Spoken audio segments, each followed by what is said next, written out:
All right, good afternoon, everyone. Welcome back to COMP2521. So today is a public holiday, so I'm giving the lecture now, and you're free to, watch the lecture recording at your own leisure. A couple of other things. So most tutorials today aren't running, but we have two tutorials which are still running today. One's from 4 to 7 and the other is from 6 to 9. So if you'd like to join those tutorials, you can just go to Blackboard Collaborate via Moodle and join the class. All right, so I was originally planning to give this lecture in the lecture theatre, but it turns out the lecture theatre is closed. So instead I found a quiet room to give the lecture, and hopefully there aren't too many disturbances. All right, so let's get started. So what are we talking about today? Well, we're talking about balanced binary search trees, right? And methods to balance binary search trees. So, well, first of all, why are we even talking about binary search trees, right? Well, binary search trees solve the problems that we had with ordered arrays and ordered linked lists, right? So with ordered arrays, the problem was we had to shift elements in order to maintain the order of the array whenever we insert something or whenever we delete something, right? And with ordered linked lists, we had the problem where we have to traverse from the beginning of the list every time we want to search for something. Right, so the whole aim of binary search trees is to have a data structure that solves both of those problems. And we talked about some operations last week, like insertion, search, and deletion, and we found that all of these operations have a time complexity of O of h, right, where h is the height of the tree, right? Well, that means the performance of our binary search tree depends on how balanced the tree is, right? How tall it is, and if it's not very balanced, if it's a degenerate tree, then we might still get slow performance with our tree. So this lecture is about methods that we can try to use to balance a binary search tree, and at the end we'll talk about a special kind of binary search tree called an AVL tree, which is balanced. All right, so the structure, the height, and therefore the performance of a binary search tree depends on the order that you insert values into the tree, right? If you insert values in ascending order, for example, then you'll get a really tall tree, right, of height n minus 1. Right, so, well, the best case is when items are inserted evenly on the left and right throughout the tree, right? So you get a really balanced tree like this, and the height of the tree will be O of log n. Okay, now what's the worst case? Well, the worst case if you insert items in ascending order or descending order. And if you do that, the tree is going to contain just a single branch, and the height of the tree will be ON. Okay, so here are some terms that we talked about last time. So a tree is said to be balanced if it has close to minimal height. So the minimal height would be log n, and a tree is degenerate if it has close to maximal height, right? So ON. And what we want to do is to build balanced trees, right? Because balanced trees give us more efficient search, insertion, and delete.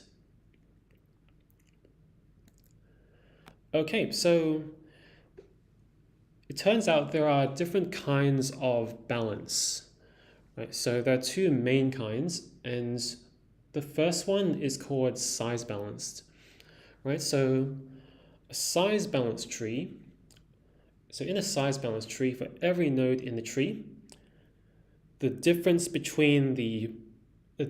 size between the left and right subtrees is at most 1. Okay, and we have another kind of balance called height balanced, which is where for every node, the difference in height between the left and right subtrees is at most 1. All right, so two different kinds of balance. Size balanced is more stricter than height balanced. Right? So you can have trees that are height balanced, which are not size balanced, which we'll see in a bit.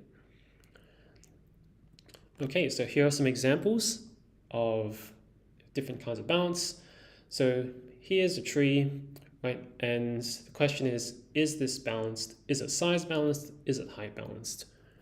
All right, so if we figure out the size of each subtree, right, we see that the size of the left subtree here is 2, the size of the right subtree here is 2, so the tree is size balanced at the 4.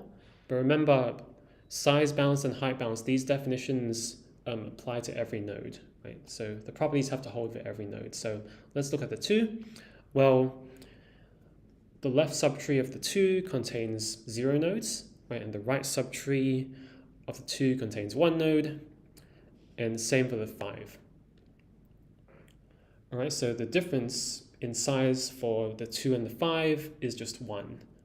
Right, so it seems that the tree is size balanced. Right, now, is the tree height balanced? Well, at the 4, we see that the height of the left subtree is 1 and the height of the right subtree is 1. So the 4 is balanced. For the 2, with the size of the left subtree is -1 because it's empty. The size of, or the height of the right subtree is 0 because it's a leaf. So 2 appears to be height balanced, and same for the 5. Right? So we see that this tree is both size balanced and height balanced. Right? So just remember that the size of an empty tree is 0, the height of an empty tree is -1. All right, so here's another example. So in this tree, we can see that at the 4, the size of the left subtree is 3, whereas the size of the right subtree is 1. Right? So that's a difference of 2, which means that our tree is not size balanced. But is our tree height balanced? Well, at the 4, the height of the left subtree is 1, and the height of the right subtree is 0, right? So there's a difference of 1, which is fine. And 1, 3, and 5 are leaves, so the difference at these nodes is 0. And at the 2, both of its children are leaves, right? So the difference at the 2 is 0. So we can see that this tree is not size balanced, but it is height balanced. Okay, here's another example. So we have a 4 and 3 nodes on each subtree. Right, so is this tree height balanced? Is it size balanced? Well, first let's look at size balanced. So at the 4, but it seems that the 4 is size balanced, right? There are 3 nodes on the left and 3 nodes on the right. But if we look at the 3, there are 2 nodes in its left subtree and 0 nodes in its right subtree, right? And that's a difference of 2, so 3 is not size balanced. Right, now, if we look at the 3 again, for height balanced, well, the height of the left subtree is 1, but the height of the right subtree is -1, right? Because the right subtree is empty. So we see that the tree is neither size balanced nor height balanced. Okay, so yeah, so I said earlier that, so there are trees that are height balanced but not size balanced. So here was an example, but it turns out that every size balanced tree is height balanced. So you can't find a tree that's size balanced but not height balanced. So here is one challenge that you could try and do, prove that every size balanced tree is height balanced. All right, so now let's get on to balancing operations that we can use to balance a tree. Right, so there are two main operations that we'll be using. One is called rotation. So there are two kinds of rotations. So the first one is left rotation. So in a left rotation, we would move the right child to the root. Right, so suppose you have a node, and that node has a left child and a right child. If we perform a left rotation, the right child goes up to the root. Right, and there is also a right rotation. So with the right rotation, the left child would move up to the root instead. Right, and with both of these rotations, we need to make sure that the tree remains ordered. Okay. The second operation is partition. So partition actually uses rotation, but what it does is it rearranges a tree around a given node by rotating it up to the root. Okay, so here's a diagram of rotations. So if we start with the tree on the left, right, we can see that, so we have a node called N1, and it has a left child called N2, and we have three subtrees T1, T2, and T3. All right, so if we perform a right rotation, then N2 will become the root of the tree, N1 will become its right child, and T1, T2, and T3. So let's look at where these subtrees end up. So T1 is originally on the left of N2, right? And after the rotation, it is still on the left of N2. Okay. Now T3 was originally on the right of N1, and it remains on the right of N1 after the rotation. Right, so the interesting thing is what happens to T2. Right, so T2 is originally the right subtree of N2, right, but after the rotation, it becomes the left subtree of N1. All right, so that's the important thing you need to remember with rotations, is that the subtree that's in between, like the old root of the tree N1 and the new root of the tree N2. So the subtree that contains the values in between the old root and the new root switches sides, from the left to the right subtree when you're doing a right rotation, and if you do a left rotation, it switches sides from the right subtree to the left subtree.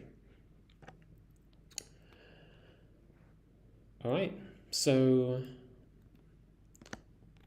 yeah, and remember that when you perform a rotation, the values in the tree still need to remain ordered, right? So we can see that on the left,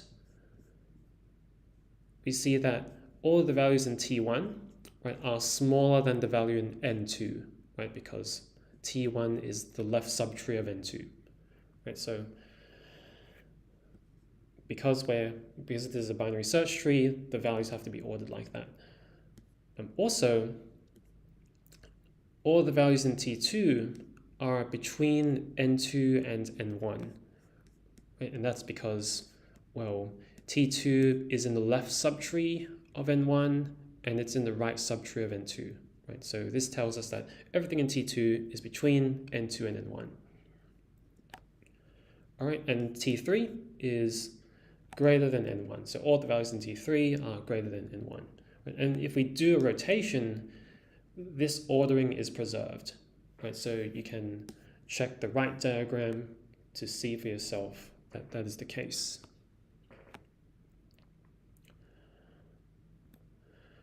Okay, so how does a rotation, so what actually changes during a rotation? Right, so here's just the method for right rotation. The method for left rotation is very similar. So before the rotation, so we're doing a right rotation, N1 is the original root, and N2 is the left child of the root. All right, so we're looking at this left diagram.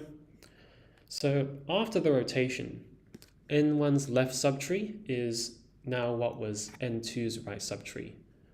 right? So this was the important thing you need to remember, right? The subtree in between the old root and the new root switches sides. Oops. And what else changes? N2's right child is now N1.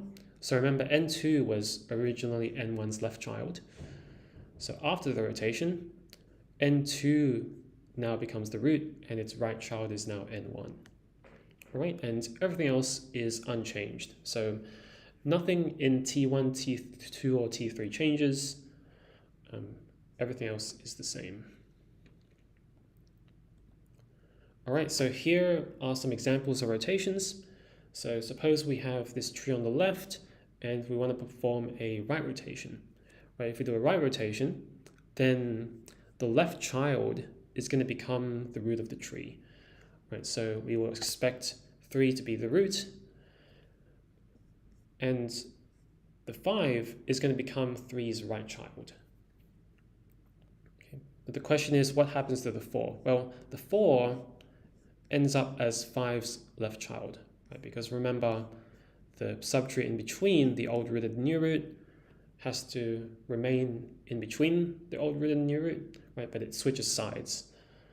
So here is the result. Right, so 3 becomes the new root, 5 is its right child, and 4 is 5's left child. And everything else remains the same. So 2 is still 3's left child, and 6 is still 5's right child. All right, so here's the opposite. So suppose we have this tree and we want to perform a left rotation. Right, if we do a left rotation, then, well, 5 is going to become the root of the tree, 3 is going to become its left child, and 4 is going to become 3's right child. All right, so I'm going to show what the tree looks like after the rotation now. So that is what we get. All right, so here's a bigger example. Right, so we want to perform a right rotation at the 23. All right, so what happens? Well, we know that when we do a right rotation, the left child goes up and becomes the new root. Right, so the 7 becomes the root of the tree, and the 23 becomes 7's right child. Right, now, how about all the other nodes in the tree? Well, 3 is going to remain as 7's left child, right? And the 30 is going to remain as 23's right child. Right? But what happens to this subtree, the one which has 16 as the root? Well, this subtree switches sides, right, from the left subtree to the right subtree. So here is what we would get. So 7 is the root, 23 is its right child, and this subtree here containing 16, 11, 10, and 20, that becomes 23's left subtree. Okay, so here is the implementation for rotations. Now, if you go back and have a look at these diagrams, right, after the rotation, the tree does look very different, right? But it turns out when we implement rotation, we don't actually need to change that much. So it turns out we only need to change 2 pointers in the tree. Right, so let's look at the rotate right implementation. Right, so we're given the root of the tree. Right, so first of all, if the tree or if the root node doesn't have a left subtree, right, then you can't rotate right. Right, so this if statement here is just making sure that the tree isn't empty and the tree does have a left subtree. Otherwise, you just return the given tree because you can't rotate right. Right, now we create a new pointer to the left child of the root. Right, so this is going to be the new root of our tree. Right, and now we perform a few pointer updates. So the left child of the old root, right, becomes what was the new root's right child. Right, so example here, 23's left child, remember, becomes 7's right child. Okay, so that's what this line is doing. This line is making the new root's right pointer point to the old root. So 7 now points to 23 in this example. And then we return the root, the new root of the tree. And the left rotation code is very similar. It just has the left and right switched. Right, so wherever we see a arrow left, we would just replace that with arrow right and vice versa.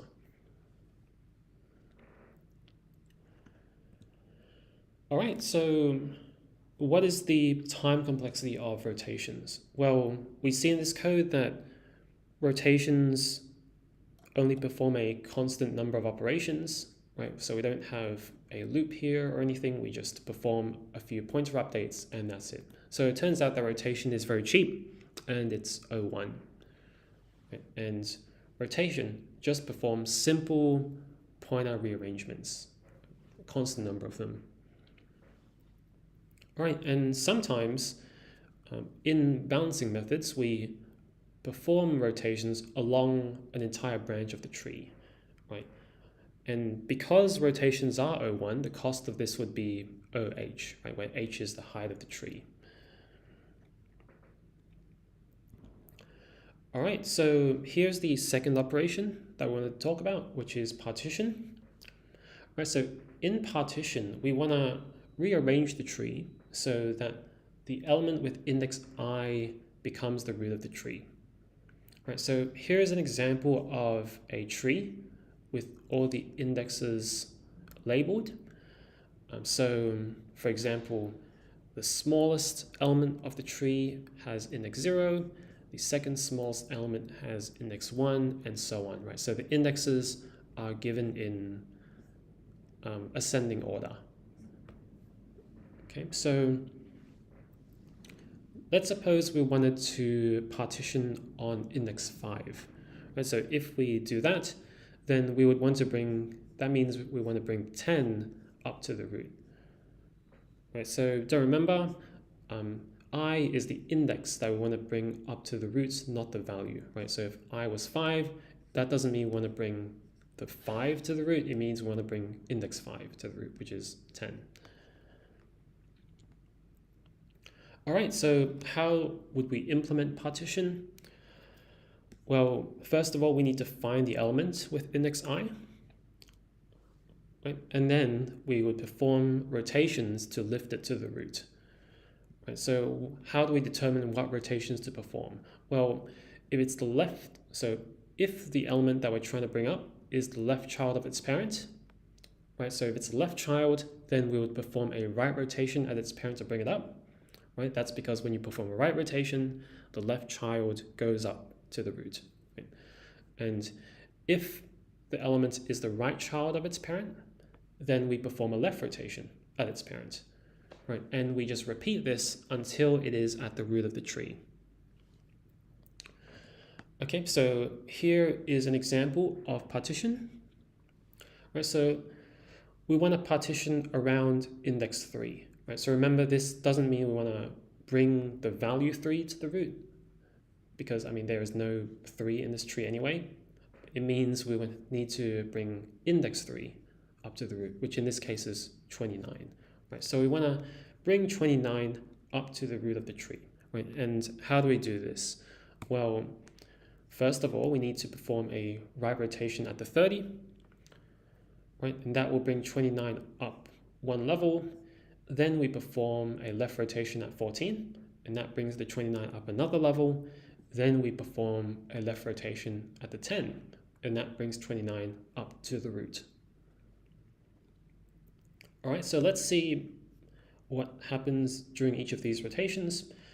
So after we perform the right rotation at the 30, at the 29 will now go up, and it will be 14's right child. Right? And 30 will be 29's right child, and 32 will be 30's right child still. Okay, so this is what the tree would look like after that right rotation.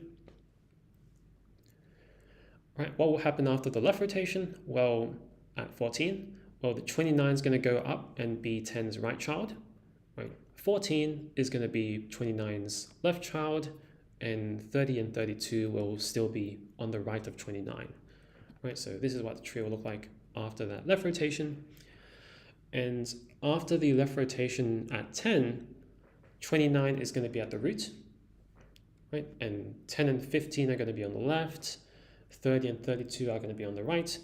But what happens to 14? Well, since 14 was between the old root of the tree and the new root, it switches to the left side of the tree, right? So now it's 10's right child.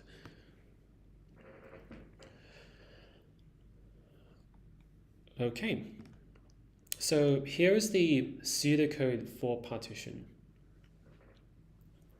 All right, so first of all, we need to find index I, right? So how do we figure out, if we're implementing this recursively, how do we figure out if index I is on the left or on the right?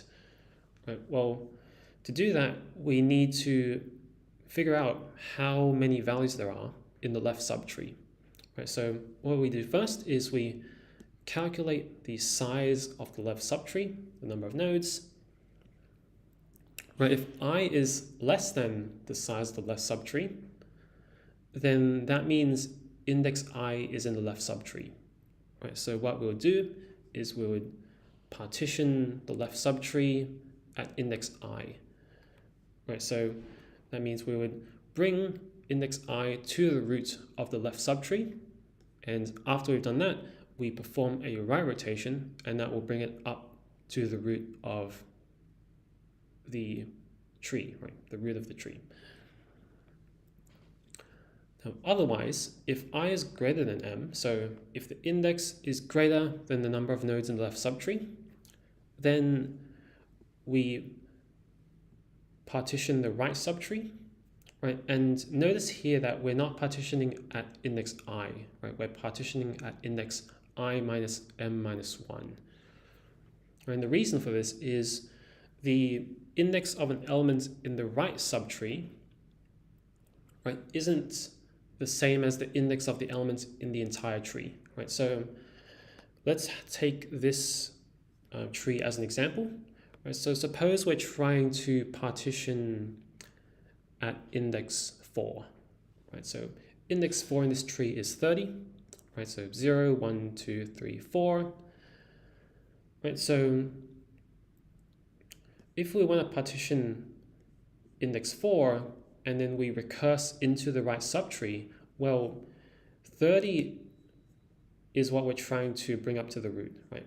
But in the right subtree, 30 isn't index 4, right? 30 is actually index 0, right? So what we need to do is subtract everything that was in the left subtree and then also subtract 1 for the root node, right? So when we go into the right subtree, we subtract m and we subtract 1.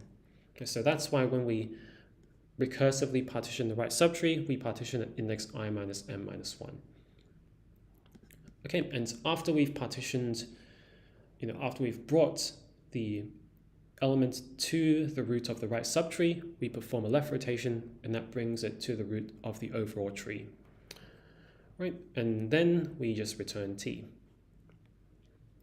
Right, so note if index I is equal to the size of the left subtree, that means index I is the root of the tree, right? So for example, suppose we're trying to partition index 3, right? Well, index 3 in this case is 29, and there are 3 values in the left subtree, right? So if we're trying to partition I and I is equal to the size of the left subtree, then that means I is the root node. Right? Index I is the root node. All right, so how do we analyze partition? Well, first of all, in partition, remember that we needed to calculate the size of the left subtree, right? So the simple way to implement that would just be to use recursion to find the size of the subtree, and that's expensive, right? So we need to traverse the whole subtree in order to find the size. Right? And this can cause partition to be quite inefficient in the worst case. Right? So it could be O(n) squared. And so an example of that would be a left-leaning tree. Right? Suppose you have a tree which has just a single branch to the left. Right? Now, the first thing you would do, right, is to find the size of the left subtree, right, and that requires you to go through all n-1 nodes. Right, so you do that, then you recurse down to the left child, and again, you need to find the size of the left subtree, which means you have to go through the n-2 nodes in the left subtree, and so on. So partition could be O(n) squared in that case. So how do we solve that? Well, what we could do is change the node structure so that each node stores the size of its subtree in the node itself. Right, so we would add one additional field to the node, which contains the size of the node's subtree.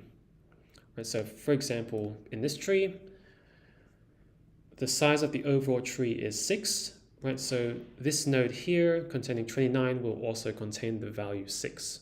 Right? And that's saying that the size of this subtree is 6. The 30 would have the size 2, right? Because the size of this subtree is 2, and the 32 would contain the size 1, right? Because the size of this subtree is 1. Okay, so that's one way we could, improve the efficiency, but this does require extra work in other functions to maintain, right? Because when you perform a rotation, right, the size of some of the subtrees will change, so you have to make sure that the size field remains updated. All right, so we've talked about rotations and partition. So these operations we're going to use to implement some balancing methods. So one is called global rebalancing, which we'll look at first. All right, so the idea behind global rebalancing is we want to completely rebalance the tree so that it's size balanced. Right? And when you have a size balanced tree, you're guaranteed to have O of log n performance. Right, so how do you perform global rebalancing? You find the median value, right, in the tree, and you lift that to the root by using the partition function. Right, so you partition on this index, so the size of the tree divided by 2, that will give you the median value, and then you simply rebalance both subtrees recursively. All right, so here is a diagram of partition. So suppose we start off with this tree, right, and the median happens to be in the right subtree, right, in T2. So suppose that B is the median and it's somewhere in T2. Right, so what we would do is we would partition the tree at index n divided by 2, and that will bring B up to the root. All right, and the tree will now look something like this. Right, and then what we would do is we would rebalance both of these subtrees. Okay, so here's the pseudocode for global rebalancing. Okay, so we have a tree T. So first what we do is we check if the size of the tree is less than 3, right? Because if there are no nodes, or there is one node or two nodes, then there's no need to rebalance, right? Because the tree will already be balanced as much as it can. So we just return T. Otherwise, we partition around index size of T divided by 2. So for example, if the size of the tree is 5, then we partition around index 2. Right? and this partition function is the same as the one that we saw earlier. Then after you've partitioned the tree around this index, you would recursively rebalance the left subtree and you recursively rebalance the right subtree. Okay, and then you return t. All right, so how would this algorithm perform? Well, it turns out that the worst case time complexity of this function would be n log n. Okay, so here's an explanation. So first of all, we assume that the nodes store the size of their subtrees, which is the optimization that I described earlier over here. So we assume that each node stores the size of its subtree. And so what happens first in the algorithm is that we partition the entire tree on index n divided by 2, right, where n is the size of the tree. So this will take at most n recursive calls and n rotations, assuming, so in the worst case, index n on 2 is going to be at the bottom of the tree. So you would have to do n recursive calls, n rotations. So this would be roughly n steps. And the result is that you get the median. So the median is now at the root of the tree, but now you have two subtrees of size n on 2, right, roughly. So what you would have to do next is partition both of those subtrees. Right? So partitioning each of these will take n on 2 steps each, which is n steps in total. Right? And the result is you get 4 subtrees of size n on 4, and so on. Right? So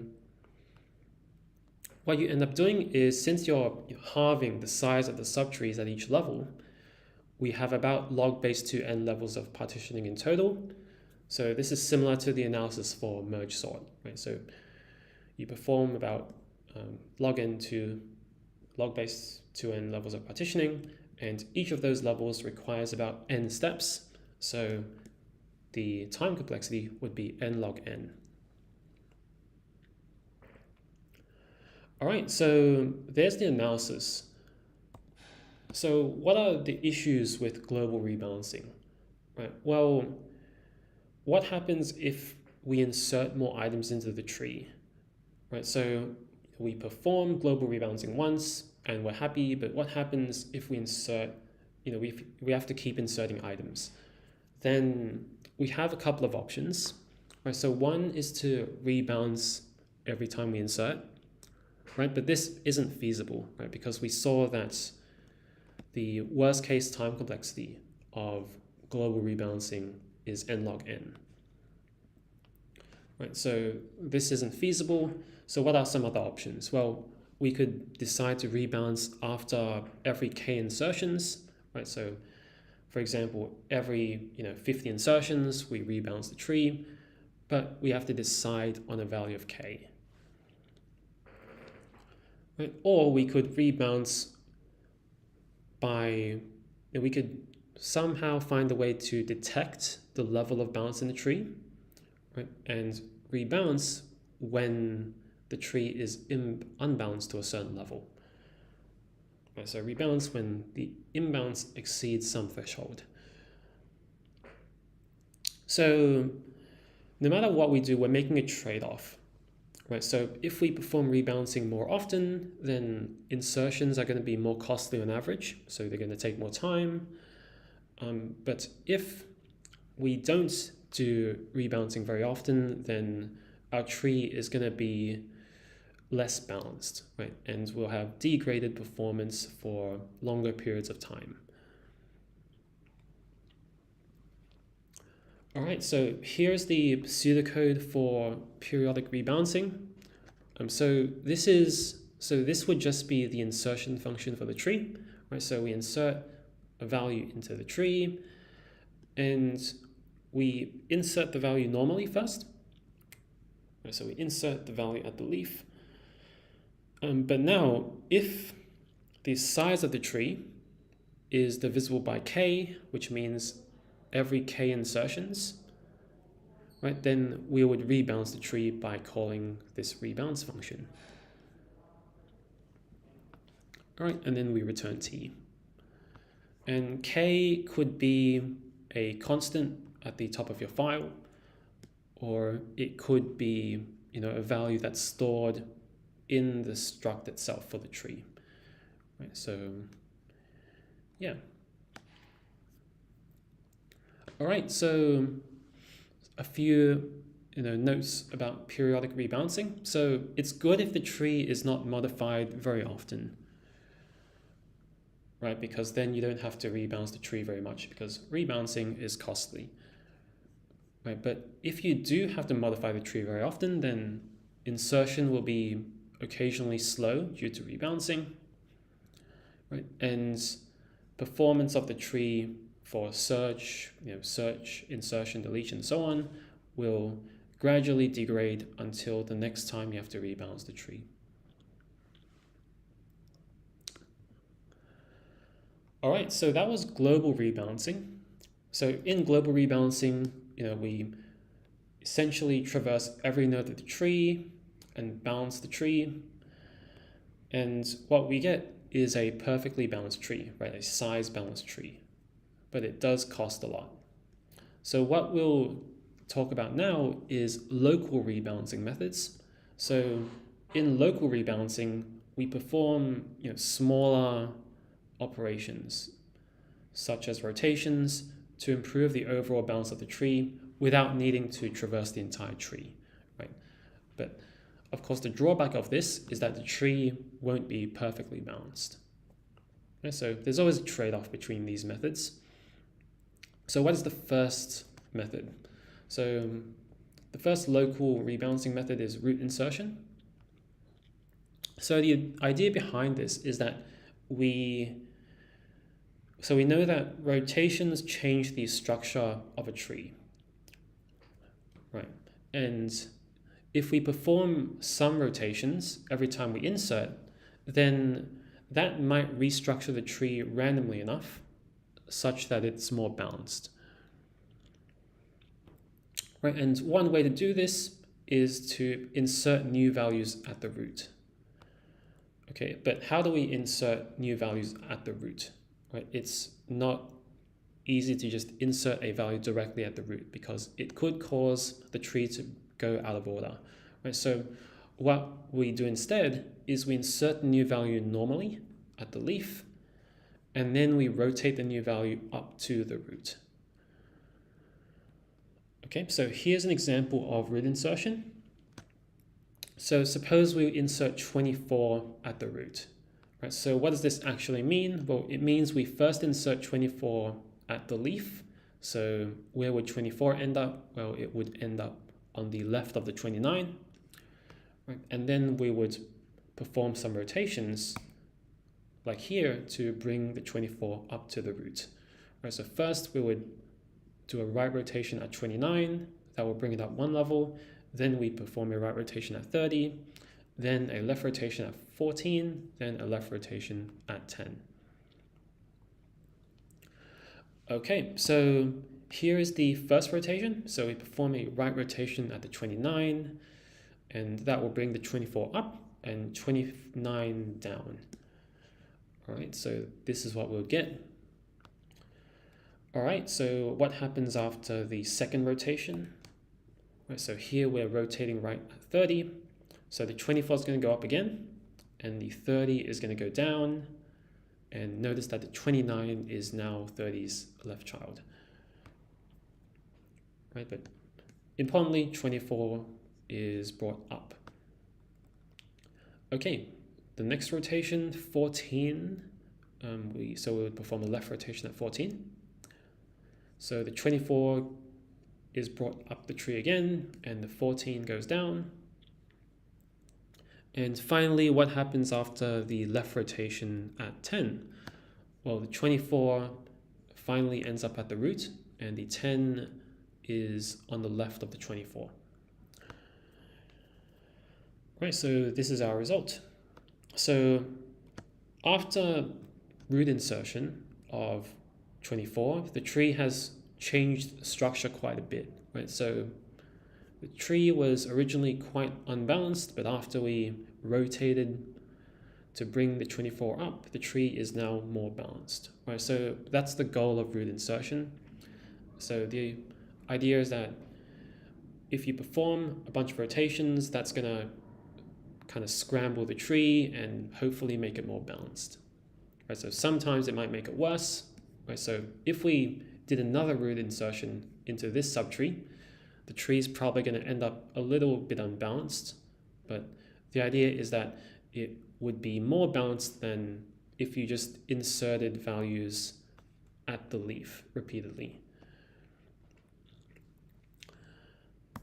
Okay, so here is the pseudocode for root insertion. Right, so we're given a tree and a value, as always, and how do we insert it at the root? Well, if the tree is empty, then we simply return a node containing the value. Right, otherwise, if the value we're inserting is less than the item in the root node, then we insert recursively into the left subtree, just like with normal tree insertion.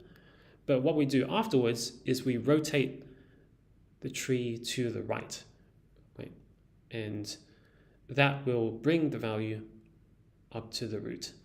Right? Otherwise, if the value we're inserting is greater than the value in the root, then we recursively insert into the right subtree. Right, now that will bring the value up to the root of the right subtree, so we perform a left rotation afterwards, and that brings the value up to the root. Right, then we return the updated root.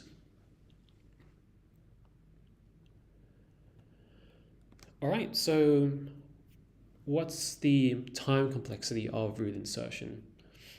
Well, we know that rotations are O1, right? So what this means is that for every node along the insertion path, we're simply just performing another O1 operation, right? So root insertion has the same time complexity as norm insertion, which is O of H, right? But in reality, the cost is slightly more, so the cost maybe doubles roughly, because you need to traverse down the tree and then rotate the value back up the tree, right? So you're just performing H rotations essentially in the worst case.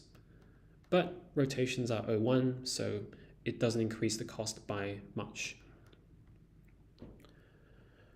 All right, so if we perform root insertion, the tree is going to be more likely to be balanced, but there again is no guarantee on that.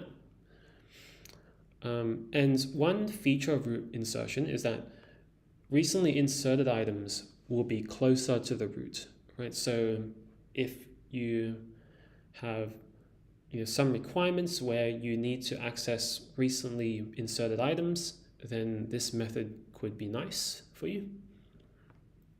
Right, but there is one major problem with root insertion, which is that ascending ordered data and descending ordered data still causes the tree to be, still creates a degenerate tree.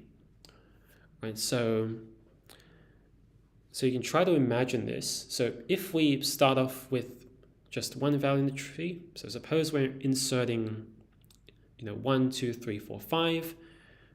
So when we insert the 1 becomes the root node of the tree. Right? When we insert 2, we insert it on the right of the 1, but then the 2 gets rotated up to the root, right? So now we have 2 at the root of the tree and 1 on its left, right? Then when we insert the 3 initially gets inserted to the right of the 2, but then the 3 gets rotated up, so now we have 3 at the root, 2 on its left, and 1 on the left of the 2. Right, then when we insert the 4, the same thing happens, so the 4 goes to the root, then we have 3 on the left, then we got 2 on the left, and then 1 on the left. So ascending order data is still a worst case, and same for descending order data. Right, so one way we can try and remedy this is to use randomized insertion. Right, so first of all, binary search trees, they don't have control over the order that items are inserted, right? Because it's up to the program using the binary search tree to insert the values. Right? So all the data will be a worst case, right, for binary search trees, for normal insertion, and also for root insertion. Right? So how do we fix this? Well, we can try and introduce some randomness into the algorithm. Right? So sometimes we choose to insert normally at the leaf of the tree, and other times we decide to insert at the root of the tree. Right, so here is what the pseudocode for that would look like. Right, so if the tree is empty, then we return a new node. And now we're going to dictate that we have a P on Q chance of inserting at the root. Right, so it's going to be a random chance of P divided by Q. So here is the condition that we would use to decide whether to insert at the root. Right, so we generate a random number, then mod it by Q. So suppose we want a 30% chance of performing a root insertion. Right, so what we'll do is we would mod the random number we get by Q. So we would mod it by 10. Right, and that will give us a value between 0 and 9.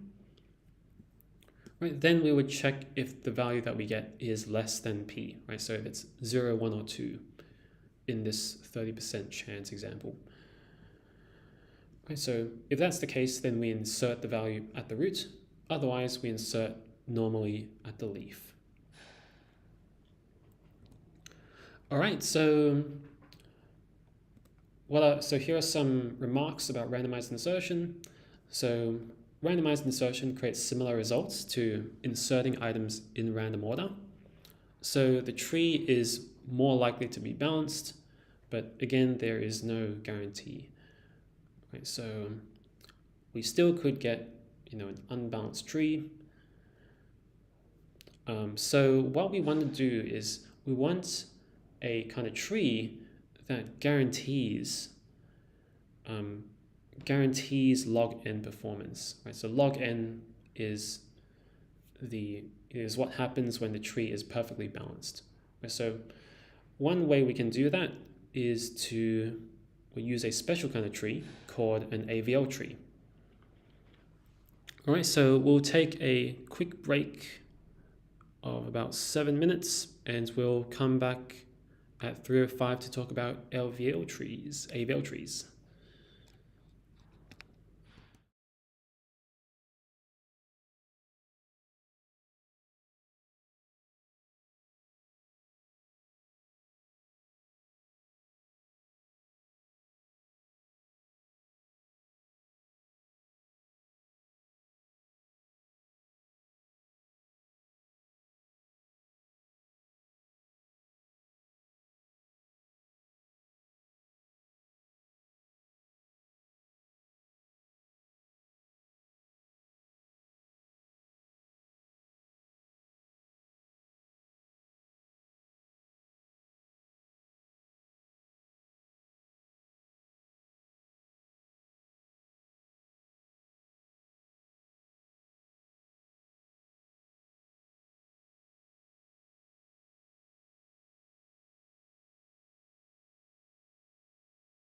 Okay, welcome back.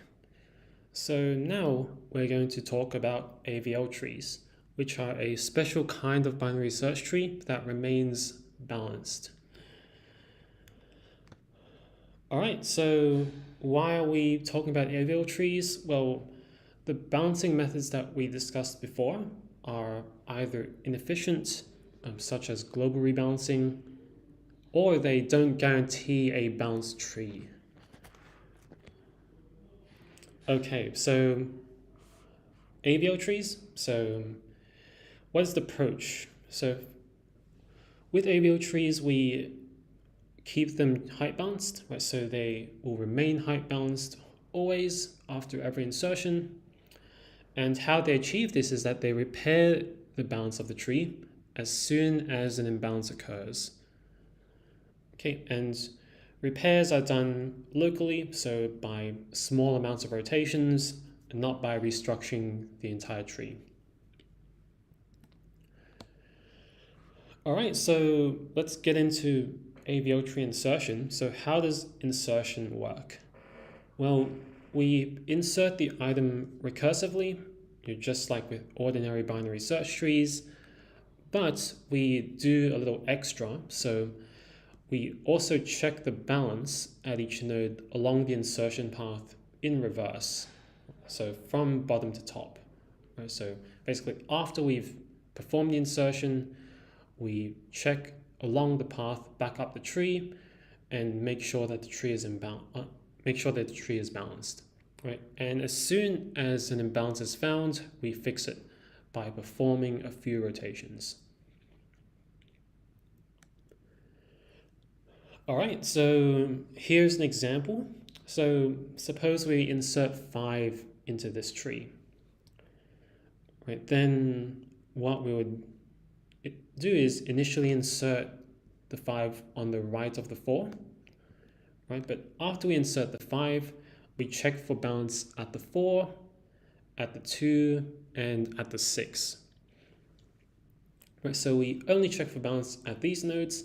The reason we don't need to check for balance at the other nodes is that the size, it's because their subtrees haven't been modified, right? So, for example, we don't need to check the balance at the 1 because one subtree hasn't been modified, right? We don't have to check balance at the 9 because 9 subtree hasn't been modified, and so on. Right, so we only check for balance along the insertion path and in reverse. All right, so how do we actually check balance in reverse? Right, so the solution is quite simple. So we just perform balance checking after the recursive call in the insertion function. Right, so what the function would look like for insertion is, first of all, if the tree is empty, then we simply return the new node. Then we insert recursively, so otherwise we insert recursively. After we've inserted recursively, we check and potentially fix the balance of the tree.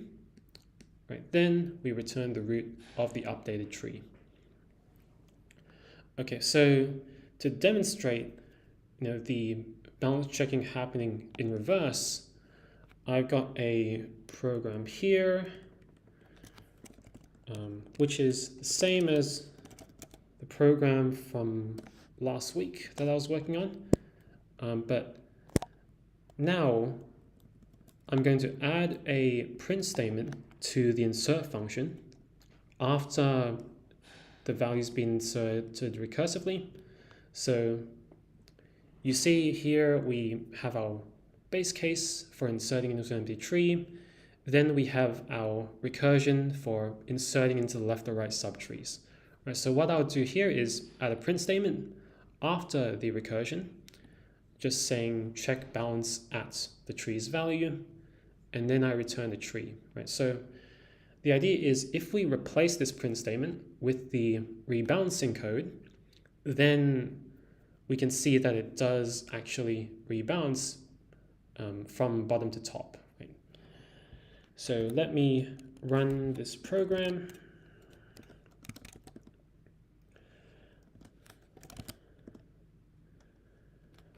Okay, so first of all, let's insert a value. So this is the first value, so there's not going to be any rebalancing. When I insert the 3, then we would check for balance at the 5, right? That's fine. What happens when we insert 2, right? If we insert a value 2, then we're going to first check for balance at the 3, right? So this is what the tree looks like, by the way. So if I insert 2, then we would insert on the left of the 3, but then we would perform balance checking at the 3, then at the 5. All right, so notice the order of the print statements, right? So we first check for balance at the 3, then we check for balance at the 5. Right, now let's try insert 4. So if we insert 4, right, then we should end up checking for balance at the 3, then at the 5. Right, so that's what we get. And so you can see that if we insert our rebalancing code after the insertion, like below the insertion, then we'll check for balance from bottom to top. All right, so here's the pseudocode for AVO insertion, and I've broken it up into 2 slides because it is quite long. So in this first part, we are simply performing ordinary binary search tree insertion. Right, so we've got our base case of an empty tree. We have our cases for inserting into the left and right subtrees recursively. And if the value is equal to an item that's already in the tree, then we simply return because we don't insert duplicate values. Now, what happens after this? Well, here is the rebalancing code.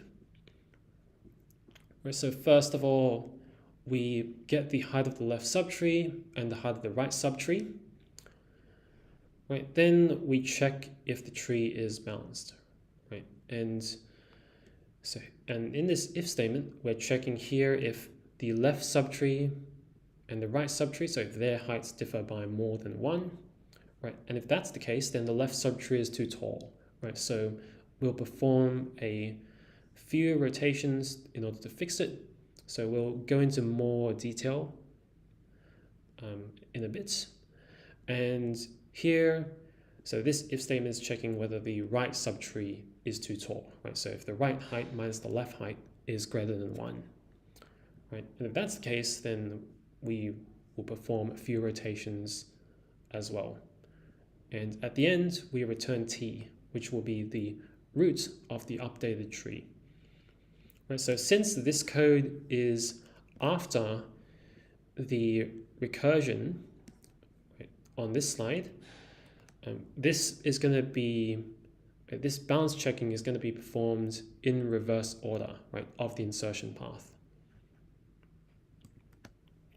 All right, so for rebalancing, we have 4 cases. Right, so left, left, left, right, right, left, and right, right. Right, and these cases are determined by the result of these if statements.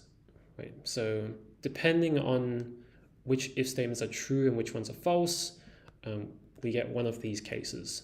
Right, and of course, there's the case where the tree is still balanced and there's nothing you need to do. But these are the cases where the tree is not balanced and you need to fix it. All right, so here are the first 2 cases, left, left, and left, right. So here I've included the rebalancing code from the previous slides, and I've highlighted the conditions which are true in green, and I've highlighted the conditions that are false in red. Right, so, and I've also grayed out the lines of code that don't actually run. Right, so in the first case, left, left, right, this case is true, so left height minus r height is greater than 1. That means the left subtree is too tall. Right. And after we figured out that the left subtree is too tall, we compare the value that we're inserting to the item in the left child, right? So suppose this is t, right? And we've just figured out that the left subtree is too tall compared to the right subtree. Right? So what we would do is we would compare the value we inserted to the item in the left child, which is this node here, to determine the insertion path, right? So was the value inserted in the left subtree or the left right subtree, right? So in this case, this is the left case, so the item was inserted in the left subtree or the left grandchild. And in order to fix that, all we need to do is to perform a single right rotation at the root node. Right, so we perform just one rotation at t. Now, in this second case, which is left-right, the left subtree is too tall compared to the right subtree, but the value we inserted was on the right of the left child. Right, so we inserted in the left-right subtree or grandchild. So that means both of these if statements are true. Right?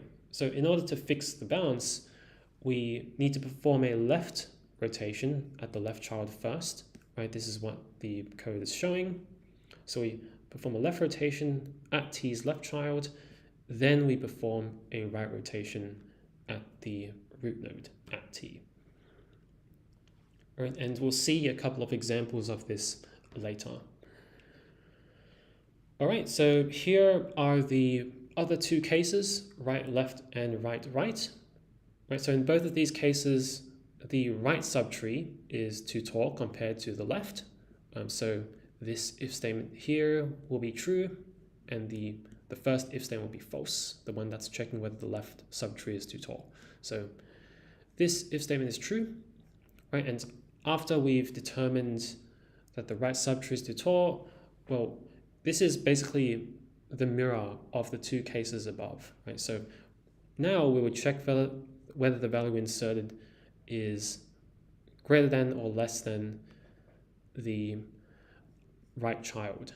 Right? So if v is less than t right item, so the value in this node, then we've got ourselves a right-left case. Right? So to fix that, we perform a right rotation at t's right child, right, which I'm showing here. Then we perform a left rotation at the root node, right, at t. All right, and finally we have the right case. So in this case, the right subtree is too tall, and the value was inserted in the right subtree. Right, so to fix that, all we need to do is to perform a left rotation at t, right, at the root node. Okay, so we see that in some cases we only need to perform one rotation. In some cases we only need to perform two.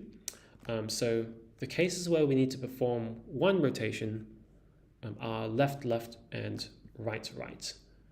Okay. Meanwhile, if the case is left, right, or right, left, then we need to perform two rotations, right? One at the left or right child, and then one at the root. All right, so here are some examples. So I've got examples for left, and left, right, and you know the right, left, and right cases are just mirrors of these. So here I've labeled each node with its height so that we can see which node becomes unbalanced.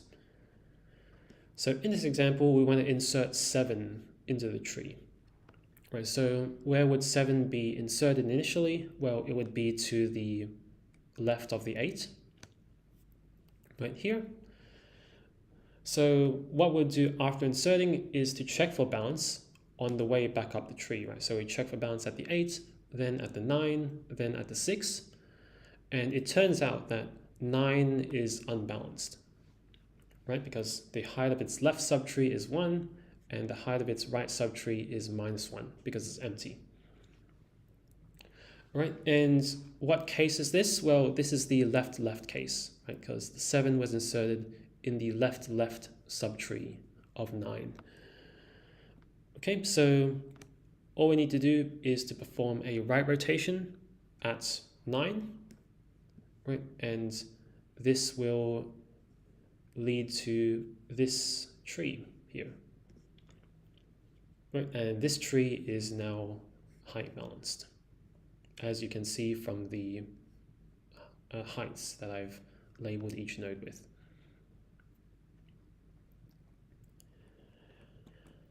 All right, so that was the left-left case. Now here is the left-right case.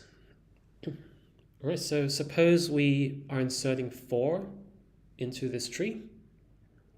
Right, so where would the 4 be inserted initially? Well, 4 is less than 6, it's greater than 2, less than 5, and greater than 3. So the 4 would be inserted on the right of the 3.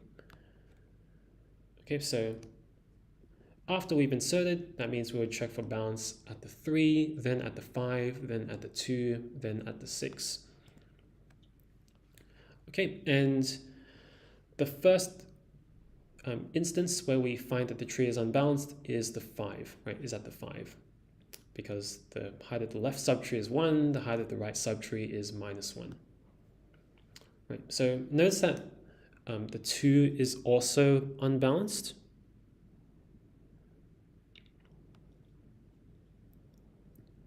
Right, so the height of the 2, so the 2 is unbalanced because the height of the left subtree is 0, the height of the right subtree is 2, but that doesn't matter because we check the nodes from bottom to top, right? So we check at the 3, then we check at the 5 first.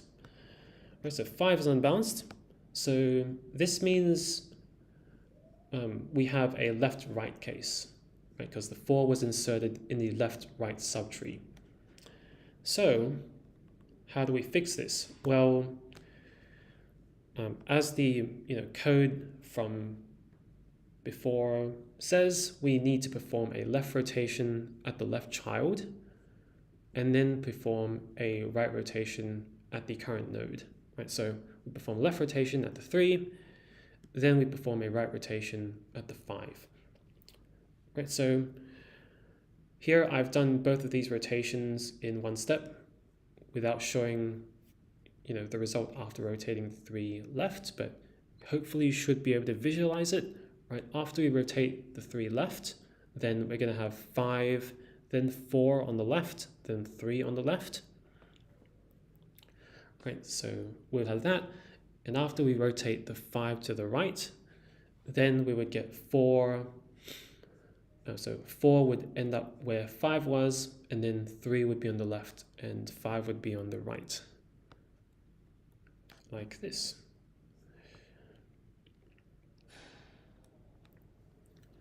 All right, so that's the 2 cases for AVL tree insertion. Now there are 2 other cases which are right, left, and right, right, but since they're very similar to left, left, and left, right, I won't be going into examples of those. Okay, so yeah, those were the examples of the cases. Now, what are some issues with AVL tree insertion? Well, AVL tree insertion requires balance checking at each node on the insertion path, right, as I said. And that means we need to calculate the height of many subtrees, right? Now, in an ordinary binary search tree, if we need to compute the height, right, that would be ON because we need to traverse the whole subtree. Right, now with AVL trees, we want to be able to perform insert, search, and so on in log n time, right? So if we perform if we have to calculate the height by traversing the entire subtree every time, then insertion wouldn't be O of log n anymore, right? It would be something worse.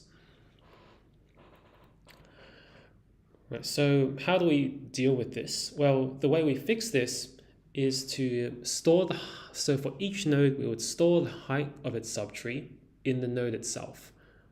Right, so each field would not just contain an item and the left and right pointer, but also the height, right? And remember that whenever we, add extra information to our nodes, we need to keep the information up to date, right? So whenever we modify the tree by inserting values or deleting, we need to make sure it stays up to date.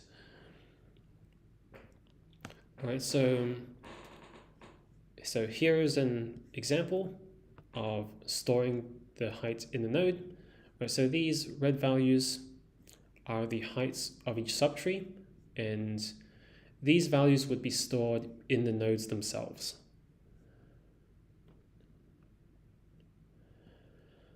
All right, so we said that because we've stored information about the height in each node, we need to keep this information up to date, right? So when do we need to maintain the height data? Well, first, whenever we insert a node, right? So whenever we insert a node, the heights of all its ancestors may be affected, right? So they might increase or they might not, depends on what the tree looks like. And also, whenever rotation is performed, the heights of the original root and the new root may change. Okay, so here is an example for insertion, right? So we said that whenever a node is inserted, the heights of all its ancestors may be affected. Right, so here's an example. So insert 4 into this tree. Right, so if we insert 4, it's going to end up on the left of the 5. Right, so it's going to be 5 as the left child. But the heights of all of these nodes, so the ancestors, 5, 2, and 6, might need to be changed.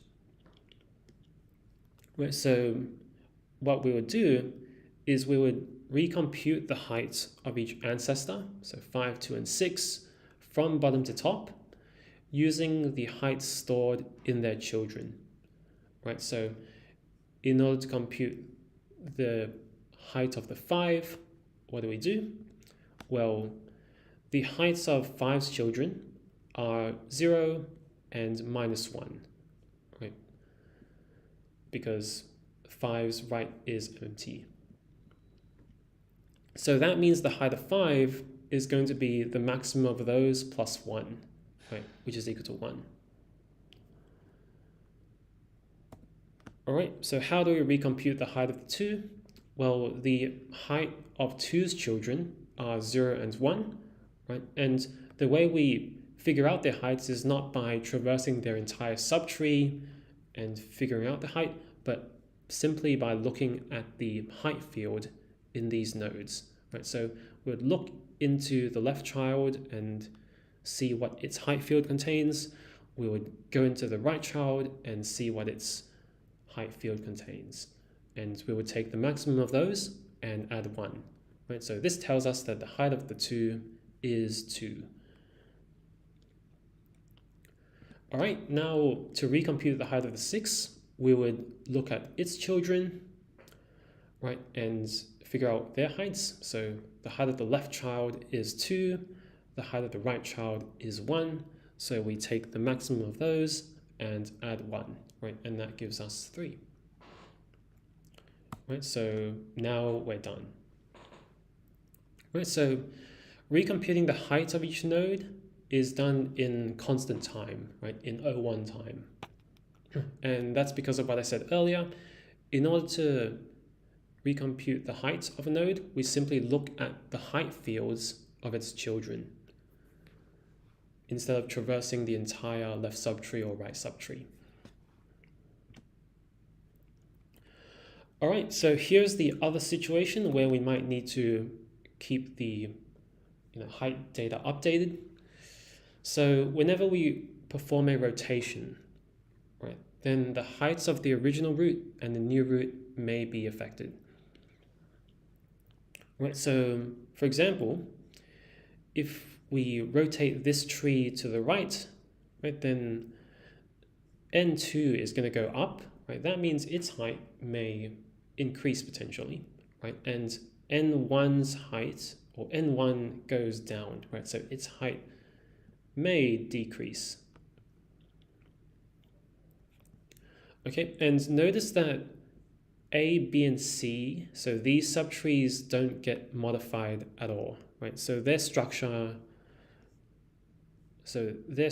don't change, and that means none of the height fields in any of these nodes need to be updated, right? So it's only the original root of the tree and the new root of the tree. So n1 and n2. All right, so here's an example. So let's perform a right rotation at the 7. Right, so since we're performing a right rotation, that means the 4 is going to go up to the root and the 7 is going to go down to the right.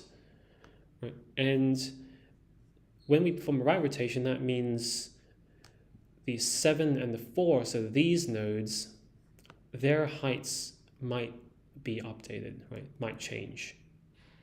Right, so here's the result of the rotation. Right, so the subtree containing 2 and 0, 2 and 1, so a little typo there, but this subtree doesn't change, and these subtrees containing 6 and 9, they don't change either, right? So it's only the old root, which is 7, and new root, which is 4, whose heights might be affected. Right, so how do we recompute the heights? Well, first of all, we recompute the height of the original root, which was 7, right? And then we recompute the height of the new root, which is 4, using the heights stored in their children, right? So similar to the previous example where I showed you how to recompute the heights after inserting. All right, so to recompute the height of the 7, we look at the heights stored in its children. So both of these heights are 0. Right? So that tells us that the height of 7 is 1, right? Because it's the maximum of 0 and 0, which is 0 plus 1. All right, now how do we recompute the height of the 4? Well, once again, we look at its children, right? Look at the heights stored in its children, which are 1 and 1. So that tells us that the height of the 4 is 2. All right, so we're done. And every rotation, we only perform 2 height updates, right? Each in O1 time. And that means that rotation is still O1, right? When we were looking at rotations earlier, we said that rotations were O1. So adding the height updates to the rotation function doesn't change its time complexity, right? So it's still O1. All right, so what is the time complexity of AVL tree insertion?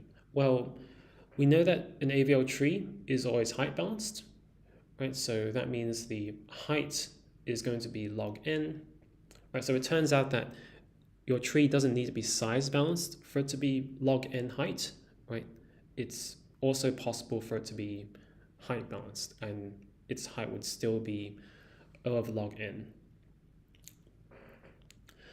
All right, so checking and fixing balance and maintaining the height data is O1, right? And that's because fixing balance only requires 1 or 2 rotations, and rotations are O1, right? And when you recompute the height of a node, you simply look at the height fields of its children, right? So all of that is O1.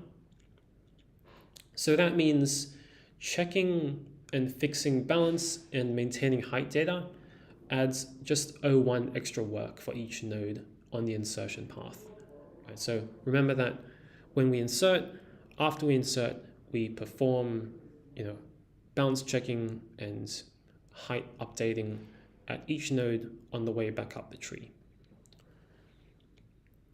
Right, and that means the worst case time complexity of AVL tree insertion is O of log n.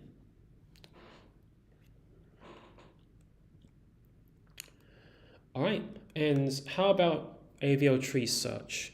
Right, well, Searching is the same as in a regular binary search tree, right? That's because an AVO tree is just a binary search tree, except it does some balance checking on insertion. So that doesn't change the search process at all, right? So since AVO trees are height balanced though, the worst case time complexity of searching is O of log n. All right, so here are some final remarks on AVO trees. So AVO trees are always height balanced, and that means the worst case time complexity of O of log, the worst case time complexity is O of log n for insertion, search, and deletion. Right, so we looked at insertion. So we're not looking at deletion there because deletion is a little more complicated, but it turns out that it's quite similar how it works, how the balance checking works. So you don't need to worry about deletion. All right, so AVO trees are always height balanced, but they're not necessarily weight balanced. Right, so for example, this tree here is a height balanced tree. Right, so you can try and see for yourself, right? But you can see that the tree is not weight balanced, right? Because this left subtree contains 7 nodes, whereas the right subtree contains 2 nodes, right? So it's not size balanced, but it is height balanced, and that's all that we need in order to have O log n performance in insertion and search. Okay, so that is all there is for AVO trees. So yeah, that's going to be it for the lecture. And next lecture, we'll start on the graph data structure. So we're switching up topics next lecture. So I'll see you guys in person on Wednesday. All right, and on Wednesday, we will also release the assignment, and I'll talk a bit about that. All right, so see you on Wednesday.